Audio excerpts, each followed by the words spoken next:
मला वाटतं उद्धवजी मराठवाड्यात आपल्याला प्रचाराला बोलवायलाच कोण त्या ठिकाणी उरलेलं नाही आणि म्हणून आता शेतकऱ्यांच्या नावावर बांधावर जाऊन त्या ठिकाणी आपण प्रचारासाठी लाभ घेताय हे समजायला तर जनता मूर्ख राहिलेली नाहीये।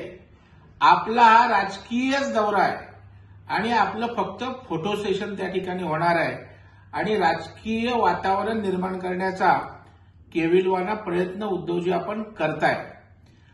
आपण केवळ बोलताय, परंतु माननीय मुख्यमंत्री देवेंद्र फडणवीस साहेबांनी 32,000 कोटीचं पॅकेज दिलं, नवे शेतकऱ्याच्या अकाउंट पैसे गेले, पैसे जात आहेत। आपल्या काळात फक्त घोषणा झाल्या, शेतकऱ्याला थेट काही मिळालंच नाही आणि आपण मुख्यमंत्री कुठे आहेत विचारताय। आपण कदाचित डोळ्यावर झापड बांधलेला असेल, मुख्यमंत्री शेतकऱ्यासाठी 24 तास काम करतायत। माननीय एकनाथरावजी शिंदे, अजितदादा तिघे एकत्रितपणे या बळीराजाला दिलासा देण्याचा प्रयत्न करतायत।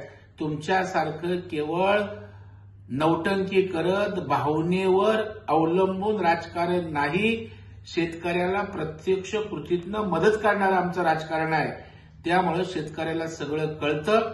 पण एक बरं आहे उद्धवजी की आपण निदान मातोश्रीतनं बाहेर पडून शेतकऱ्याच्या बांधावर गेलात, हेही नसे थोडके, परंतु आपलं शेतकऱ्यांचं प्रेम पुतना मावशीचं आहे हे बळीराजाला माहित आहे।